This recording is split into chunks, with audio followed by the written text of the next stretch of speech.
So Jonathan Himoff, I'm the Chief Product Officer here at IAG. I've been making software for a long time, last 25 years or so, largely enterprise systems across a lot of different industries. Health tech has its own particular ways of operating, which has been very exciting to get into. And I've taken sort of my experience across enterprise systems and brought it along with the domain knowledge now of imaging for clinical research studies. And we put together our product management team, and we've been kind of plowing ahead over the last 4 years to build out a new system and to try to address the issues of the industry, both today and in the future. So that's kind of the background of what that is. I'm actually in our London office where I'm based, but some of you recognize that I'm not from London. I am from New York, but generally I'm much more polite and don't curse as much. So that's my, maybe, it's not going, oh, I'm in the different slide here. There we go. Okay, so what are we doing today? So I'll try to talk for 60 minutes. I don't know if I'll get that far, but maybe with some questions. Please ask questions. We're going to record all of this in case any of you want to watch it again, which would be amazing, or if you want to share it, or Marie is going to chop this into pieces, and there'll be some smaller sections that maybe would be relevant you can share with your colleagues or as you see fit. And again, if we've hit anything that's interesting and you'd like to have a more in-depth discussion, please reach out to us and we can arrange a demo and talk through more technical details if that's interesting for you. Okay, just a quick word from our sponsor here, IAG. Image Analysis Group is a specialist imaging CRO. We've been in business for a really long time, 20 plus years. Handled a whole range of studies from, I'd say our background initially was in the MSK space, but we've expanded and we're doing oncology, obesity, we're doing specialty trials. I think we'd like to work with sponsors on, especially early stage sponsors on new ideas. How do we bring our kind of approach to the challenges that you're facing to prove out that the drugs are working? That kind of sits around one of our main challenges with the technology platform is how to be both flexible and scalable at the same time.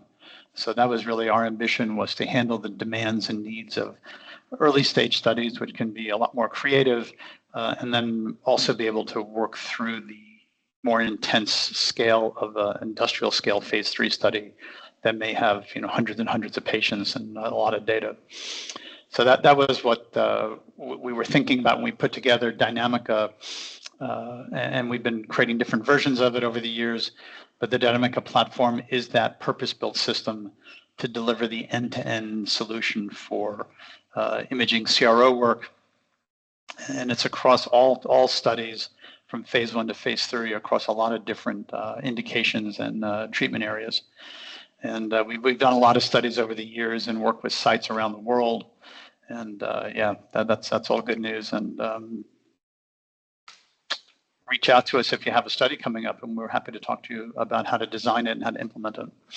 Just a quick word about how we look at the platform.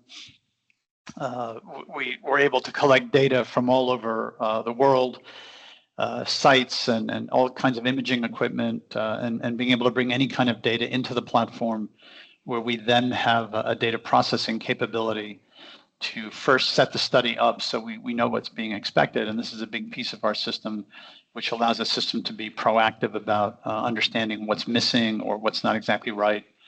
When the data itself comes in, we have automated QC alongside our image specialists who can look at the files and make sure all the data is complete. That data may require queries to go back to the sites and resolve open points or missing data. But then once the images are accepted with acceptable QC, they're then thrown into the queues for the readers, who can then pick that read up and do the completion of that as soon as possible, generally. And then the data goes into our data storage, and it can be shared with the sponsors in the format, whatever the format is going to be needed. We then, of course, output all of this stuff in signed reports and audit trails, and we can work with data teams to do the data transfer in the desired formats. We have dashboards, and of course now there's an opportunity to bring in AI to look for insights and help process the information. The challenge, of course, with all of this is that it has to be under very tightly controlled and have digital signatures and be compliant with a host of different regimes. Doesn't want to work from here. We go. IAG is a full service ICRO and has a managed services team that provides the end-to-end life cycle of study. Without getting too much into it, you can see that we do pretty much everything from design through the execution. Some of the studies are multiple years, so we have project management teams that carry on through the life cycle of the study, and then work all the way across to make sure the data transfers are meeting specifications. So yeah, full service imaging CRO. Okay, so what are we going to talk about today? Thank you for this word from our sponsor, which is us. What are we going to go through today? So, why is the data management challenge difficult? I mean, it already sounds difficult just from my explanation, but there's some points on that. How do we design a centralized data management framework? There's quite a bit of work involved with all of that, and I think some interesting points. There's a lot to do with cross-border, and I'm going to talk about our recent experience in China, and then get into some of the points around DYNAMIKA, and then hopefully give you a useful checklist that will be something you can refer to as you plan your next study. Okay, so what's going on with data management? Why is it difficult? So the interesting piece of data that we've been looking at is the trend of imaging in clinical research studies over the last 5 years or so, and where's that all headed? And when you look at my chart here, you can see, wow, like what happened in 2023, like something big spike of activity. And the industry kind of like had a lot of impact because of COVID. And during COVID, things changed quite a bit around imaging. People weren't going to the hospital for non-critical activities. And then there was a big boom in biotech funding, which created a whole bunch of new activities. And you can see this green line, which is the exploratory endpoints just exploding. And a lot of people were trying to say, wow, we have new drugs, we have new ways of looking at them. And they were trying to understand how to create data sets to validate that these drugs are working. That cooled off in 2023.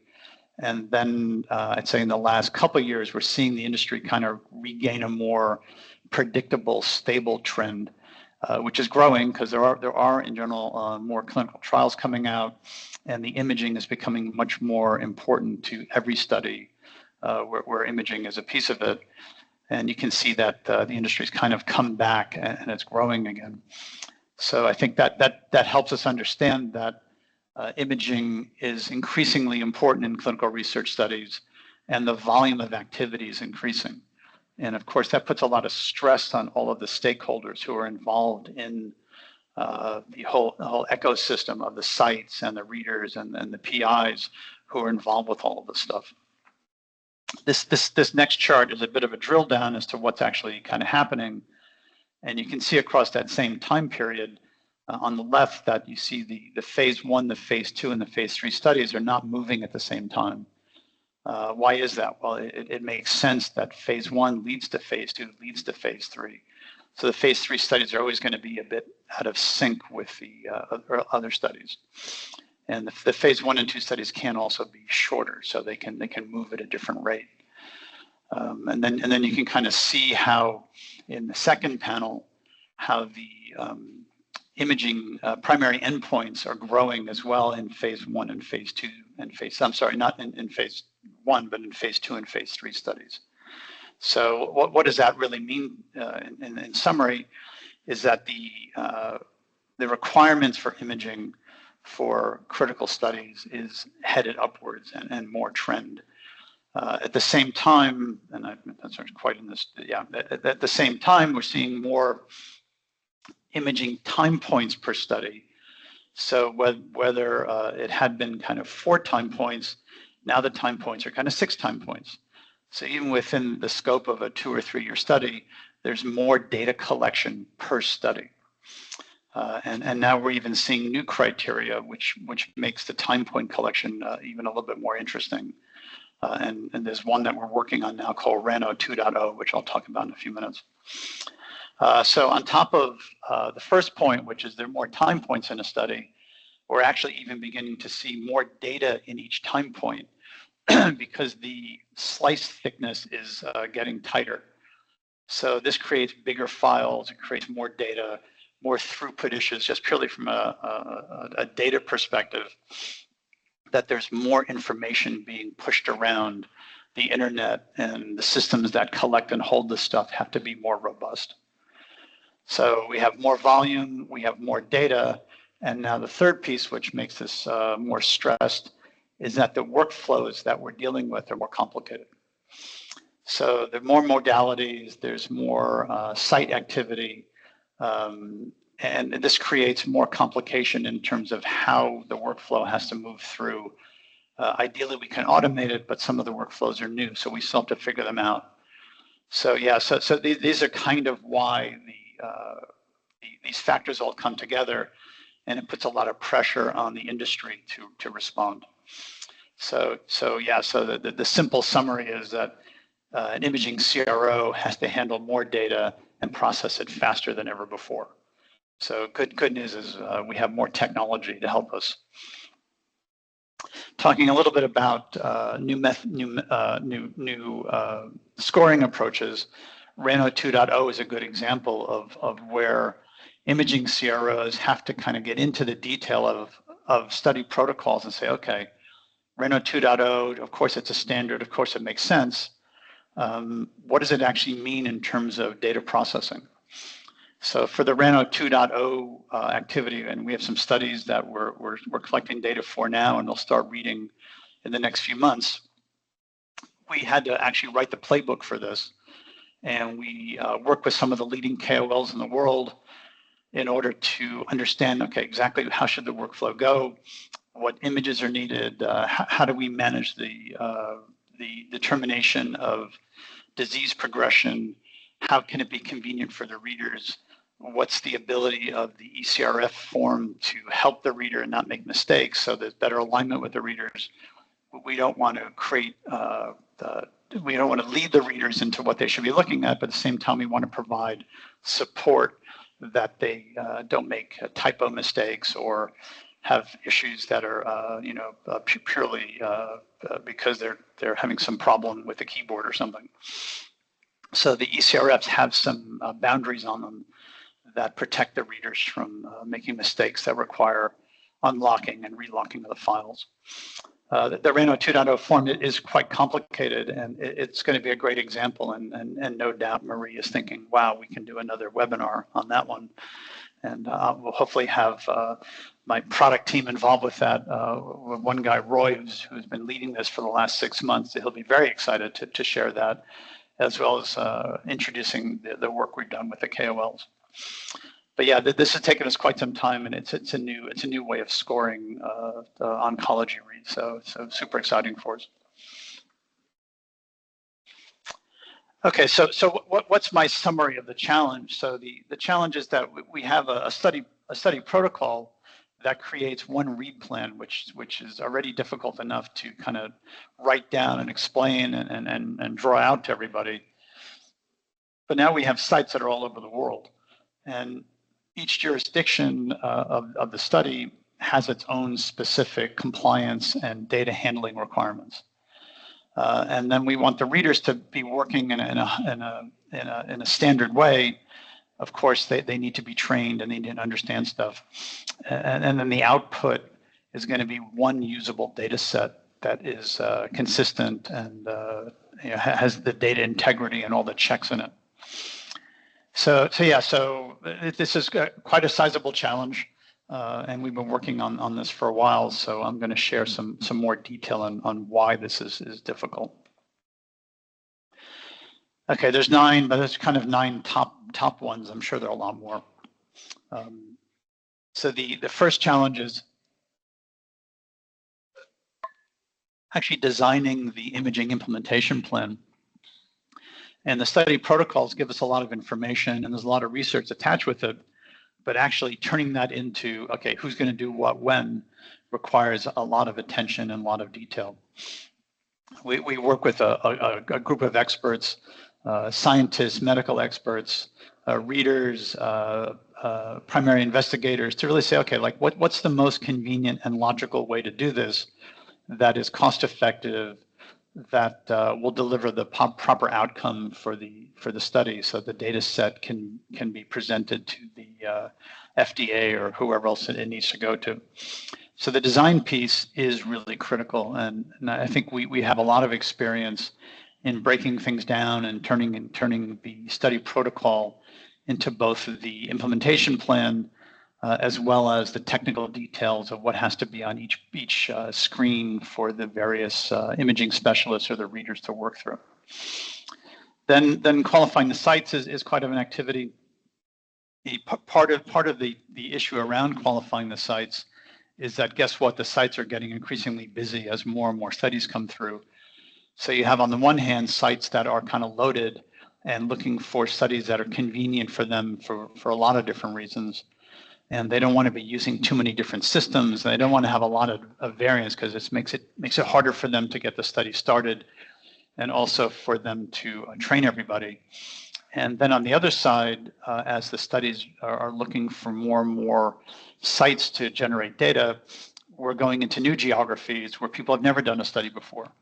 And there was a lot of work in geographies that are having problems, like Ukraine was a big market for clinical research studies. Now we're doing work in Latin America. Some of the sites have never done studies before, and we're picking up studies in China where they have done studies, but they haven't worked with non-Chinese speaking companies before. So all of that makes this quite an interesting area. And we spend a lot of time working with the sites and training them and qualifying them in order to get the study off to a good start. And that's this next piece is actually doing the training, so getting everyone kind of organized around one workflow. We have our own dedicated training platform where we can exchange information, have detailed videos, and do really education-based work for the study, and then have tests and certification to prove that the people participating in the study actually did understand what they need to do, and try to make that as digital and as on demand as possible. Training platform is very, very critical. Then the data has to come in. We've been very conscious not to create friction with the sites, so everything can be done just with the browser. In some cases, we could do PACS integration if we have a site that's generating a lot of data, but in general, the sites don't do that much for one study. So it's a lot more convenient for them to share data over browsers. And then they can upload it and drag and drop, and then fill in some basic EDTF information to describe the conditions of the acquisition, and then send it along. We've added information so that as that's happening, we open the files and we look at them, and we can look for data inconsistencies between the metadata of the upload and what we were expecting from the study configuration. So the ingestion is really, I think, a critical thing to make sure the sites don't waste time and they don't come back and say, well, actually, your study is really difficult to work on. When the data comes in, we need to be as streamlined as possible. We're not using a lot of AI at this point to do automation of QC. Because the variety and the specifics of what we look at really do require information specialists, which is our team, to look at the files and understand, okay, I'm looking at something, it's a set of acquisitions, are the series correct, is the information right, and can that information, does it line up with what the read needs and how it's expected? Our team also helped the readers by setting up the hanging protocols, so when the readers actually open up their cases, the files are set up in the way that's very convenient for them. So that's the way to turn the volume challenge into something that's streamlined and easy for people, convenient for people to deal with. How do we keep the readers aligned as they're going across? So this is critical. So I think our first pass was to actually have the system help them as much as possible and give them some guardrails so they can't make silly mistakes with mistyping something. We also have the tools in place. So as they're dragging measurements, the data from the image that they're looking at, the tools will actually bring the data straight into the form so that there's no keystroking needed, and they can easily just confirm that the measurement's correct. The other side of that is we have the workflow tool in the system that, depending on the study, can be configured to do adjudication of any kind of adjudication process, a typical 2+1, or it could be consensus, or it could be whatever paradigm is relevant for that study. We also have the option to have a quality control, where maybe after the reads come through, the study actually will stop reading until there's a review of the quality to see if the readers are actually in alignment or not. So this is a big thing where you can actually process data and then find out that your readers are totally not aligned, and then that puts the whole data set at risk. The other point is being able to just administer the readers, and mistakes happen, or they're working on a series of time points and they want to review something. So being able to reach out and unlock and have the team come back very quickly is important, so that the reads don't get hung up and stuck. So that's really a day-to-day support, and you need to have some responsive 24/7 support to make sure that the reads don't get hung up. We're getting near the end of my list here, thankfully. The biggest point, I think, which is a lot of effort in the system, is to maintain the audit trail. So everything that comes into the system, we have a full audit trail of who made changes to the data, what changes were made, and how that life cycle of that data moved through the entire system. So at the end of the trial, you can say, okay, this was my original input. Here's what everyone did in order to make that output, and then be able to go backwards and forwards and rebuild that entire workflow. That's quite a bit of work, but it's critical if you have a data set and you're looking at the data at the end of the study, which could be years later, to understand what happened and why. The final point here is being able to export a usable data set. And the data sets, due to all the other points I raised initially, are getting bigger and harder to process. So the actual data processing itself has to be done with more care and attention. There definitely some AI tools that will help all of that. But at the end of the day, if the data is not collected properly, being able to share it with the sponsor is going to be extremely difficult. So yeah, so that's our short list of 9 heavy points about why data management is difficult. Probably people have ideas. I don't know if you guys in your chat, if you want to throw any ideas about anything I missed, we'd sure love to hear that, because maybe we have an answer to it, or it's something we can look at. Okay, on to the next. So what does that look like? So those 9 points really cover 3 main chunks of what the study data management looks like. So there's the first piece is designing everything and getting it set up so the study makes sense and it's going to work properly. And then there's that whole execution piece of getting it to run and check and day to day, and are the patients all the data coming in, is the eligibility done? All of that stuff needs a real-time system with dashboards and the ability to have some alerting and proactive monitoring. I think what we'll start to see over the next year for sure is AI tools helping us predict where the studies are not working as expected. That won't be AI actually doing the execution, it'll be AI helping us manage the execution. I think that's a very logical place for AI to add value without creating all kinds of concerns about accuracy. And is the AI changing the data? This is much more on the management side. And then finally, the final big piece of this is the data export piece. All 3 of these pieces have to have the compliance and the audit trail supporting them. I like that picture. I think that's a good picture. Okay. Right. So our main idea is the idea of having one protocol, one platform, and one data set. I wouldn't say handoffs, but integration between the people who have to manage and see the data. So what we're seeing is evolution of the market. So I think the tier one is the kind of thing you saw a lot maybe 10, 15 years ago, where people were acquiring information and, I don't know, emailing it, or back in the old days, people used to send the disks around by courier even, drives and all kinds of information handled as the acquisition. And then as it was coming through, it would end up in a place, a folder, a file, a hard drive somewhere, and then somebody had to QC it. And once it was QC'd, then it moved over to a reading platform, which may be another computer or some other system. Each one of those steps, no common data management, and a lot of chances to lose and break and confuse the data. The point solutions, and this is where I think it also gets difficult, maybe not easy to see in this picture, but you can imagine as some of our bigger competitors continue to get bigger through acquisition, they ended up with a lot of different systems, each system having its own separate workflow of acquisition, transfer, QC, and read. And this put a lot of strain back on the system, where the sites now had to have different systems to exchange the data.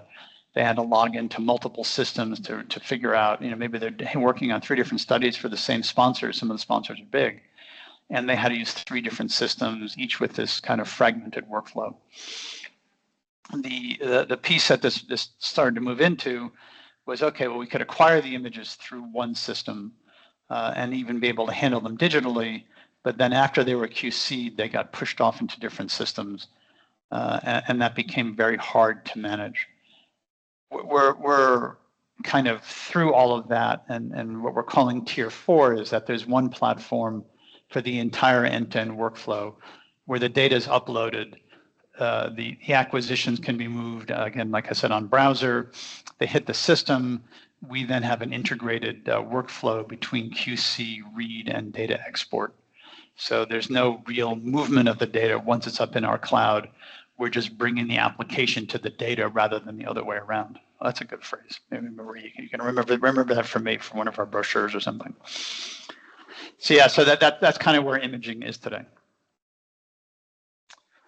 Right. So how do we design all this stuff? So yeah, I think I kind of talked about this stuff already. So obviously through the study protocol, we're going to standardize the acquisitions. So there's an imaging charter that's clear, that makes total sense. Then there's a workflow to manage the transfers from the sites through QC. We then have the unified review, and that's going to be with the readers who are all blinded in most cases, and have a compliant way of signing off the documents. And then through all of that, the framework allows sponsors and PIs and sites to see everything in real time. So I think that's also can be a very difficult part of data management, is where there's a lot of activity happening, but the reports are out of sync with the activity, and then people don't know what's going on. So through our entire data platform, we can now expose the data and even stream the data to our CRO partners and to the sponsors, so they can get through their own dashboards our data that's updating the status of patients and sites, so they can see stuff as it's happening. Yeah, and I think there's maybe another way of looking at the same thing. So onboarding, transfer, QC, the blinded reads and sponsors, a little more linear way of seeing the same thing. I think some people I like to look left to right. Other people like to look top to bottom. So this is just another way of looking at that. Okay, so I wanted to drill a little bit into, and thank you guys all for hanging in here. I'm for 35 minutes in. It feels like I'm just warming up. So maybe I will get to the hour after all. I have a few more things to share, and one of the things I wanted to talk about was our experience now working in China. So each site is under a different domain of data protection, and there's a big topic around how we manage that. A lot of European sites, as example, don't like to share their data in the U.S. because the U.S. has slightly different regulations and stuff. The way we handle that from a cloud perspective is we can nominate where the data is actually stored by study. So if it's a European study that doesn't want to share data globally, we can hold the data in Europe. Likewise, if there's a US study that doesn't want data to be in Europe, we can keep all the data in the US. So that's really convenient now using cloud technology. Our cloud, we use the Google Cloud, so they have presence in everywhere. So wherever if a site needs a specific data domain, we can implement that. China had a slightly different challenge. Of course, they have the same challenge with data domain, but when data from China wants to be part of a global data set, it created an interesting challenge that I want to talk about for a few minutes. So handling data in China, there's a requirement that no personal identification information leaves China. Well, that's difficult if our QC team is verifying that outside of China. So how does that work? So we took a version of our system and we implemented it inside China on the Alibaba cloud. And our partner in China, our office out there, they go through the data collection and they actually check all the data and do the QC in China. And they do a full assessment, and we set that up fully documented the whole thing. And all of the data in China is locally hosted and then processed by a Chinese entity where they can sign off the document and meet the Chinese government requirements. Once the data is fully anonymized and checked, then the data comes into our global database where it can be processed alongside the other acquisitions for the rest of the patient population. So this took quite a bit of effort, and it's a very detailed activity, but it allows us now to handle both data for Chinese-based studies that never leave China, as well as Chinese studies, as well as China sites that want to participate in global studies. And here's a little picture of how that works in the way that I just described it. So the upload, the pseudo-anonymization, which happens automatically, but then is verified by people in the Chinese language, of course. And then they do their QC and check everything. And this particular study was a DEXA study, which made it even a little bit more interesting because the DEXA format has to be handled locally in China as well. And then once all of that data is fine, then it comes into the global study database.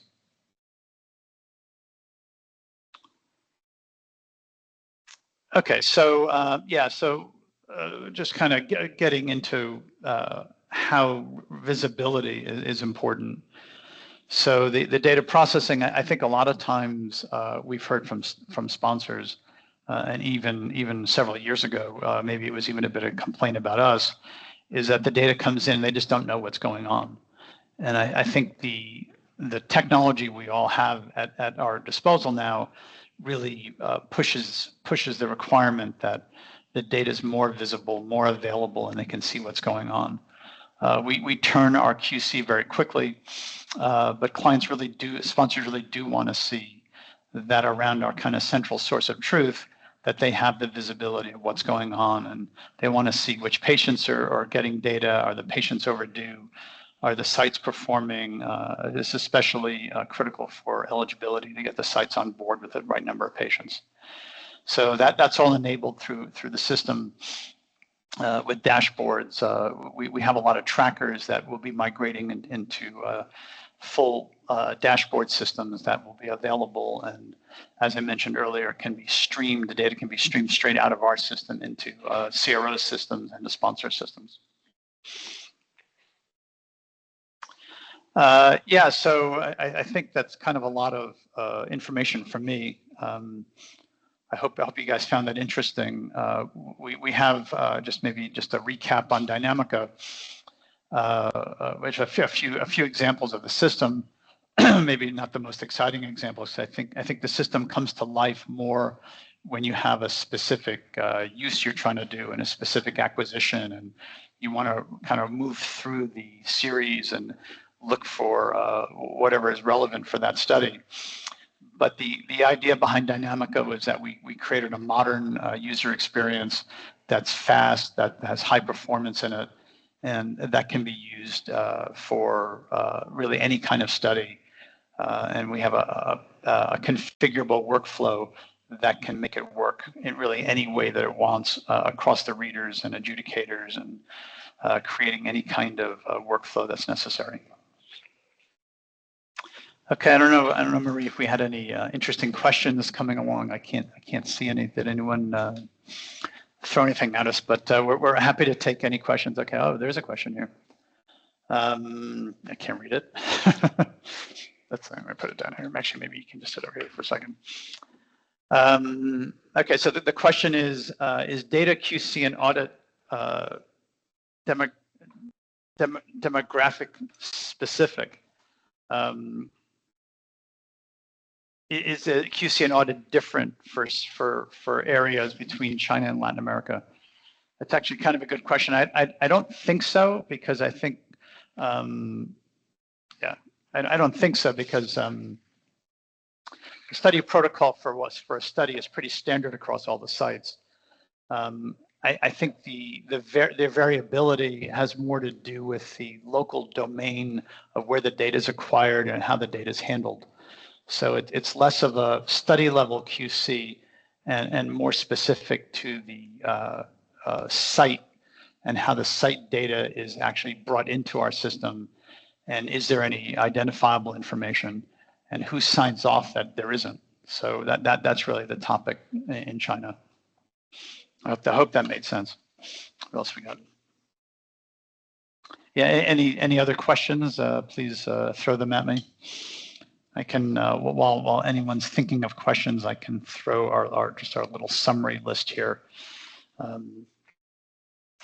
The framework for trials, I think we kind of went through a lot of this stuff. Maybe this is a nice list if it's useful when you're planning your next study. Think about the imaging strategy before you finalize the protocol. I'm sure that never happens, but it is kind of a wish that we'd like to have, maybe for the earlier phase studies. I think probably what causes most challenges for people is that the study protocol is done before the imaging is actually planned out. That's probably just more reality. But we'd like to be able to get more involved earlier in the process, because I think there are opportunities to save money and time with a more streamlined imaging plan. And we have a lot of experience in helping people do that. If the protocol is already locked, it's a bit hard to do that. But I think in most cases, we don't have that kind of flexibility. The country's regulatory is a big deal. I'd say China by far is the biggest deal. But there are other nuances, especially between the US and Europe. Getting the acquisitions organized and how the workflow, and this is really a critical thing about streamlining it, and this saves time and money and effort and reduces the variability as well as the chance for making mistakes. The anonymization is a big deal. There are a lot of tools now that can help with that, so it really shouldn't be as big an issue as it was 5 years ago. But there's a lot of compliance requirements to make sure you can say, yeah, we have this under control. The visibility, I think dashboards are kind of critical right now, and should be able to see status and real-time streams of information coming through. So the idea of a monthly report really, I think, is kind of a bit old-fashioned now, and you should be able to see stuff on an almost real-time basis. And then the final point here is about, what is the final point here? I don't understand the final point. Maybe what's the last point? I lost that one. Okay, so one question here: how is non-imaging data like EEG or ECG or photo controlled for quality? Yes, okay, very good. So yeah, so that's a good question. So that data. We have a lot of ways of dealing with that. So in general, our system can ingest any kind of data. So we can take any kind of format of data and we can bring it onto the platform. But then I think where your question is headed towards here is, okay, so how do you know it's correct? So we do a couple of things. One is we set up the study configurations to expect certain types of formats and certain types of data at different visit points along the way. So we can check kind of the package of the data to see, does it make sense at all? Does it have the right extensions? Is it the right size? Did it come from the right place? Is it related to the right visit? So that can create flags straight away. We also have, in some instances, the ability to look at metadata. So photography, as an example, we can look at the metadata and compare that to the EDTF and compare that also to the visit schedule to make sure that that photo is correct. Things like EEG or ECG, we work with partners or third-party systems that will then do kind of another layer of QC as they begin to prepare to actually ingest and deal with those files. So basically, within a study, every type of data has its own workflow. And our system, we designed a workflow manager that you can describe everything and build the actual rules and the chain of information flow that allows that data to be brought all the way through the system and then prepared for reading or for output into the final data set. I hope that made sense and wasn't too much technobabble, but that's kind of how it all works.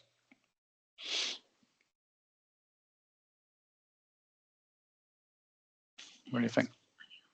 Marie's asking if there are any other questions. Okay, she's here. She's actually here sitting next to me, but I'm on camera today. So if anyone else has any questions, I'll have one drink of water and then I'll let everyone go for Wednesday afternoon.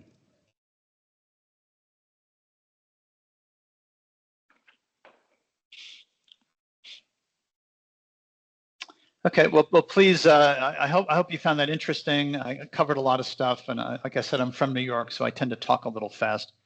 So if I went too fast, I apologize. But if you want to reach out and have any further questions, please drop us a note.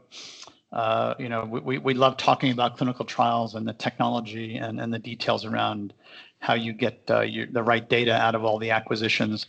We appreciate working with our customers, usually how difficult and how expensive and sometimes how daunting all that can be. And that's really our commitment to work with the sponsors to make things happen and to make sure the data set they finally get at the end of the entire study is what it needs to be and is ready for submission. So thank you for listening. And yeah, I hope we're in contact and good luck in your next study.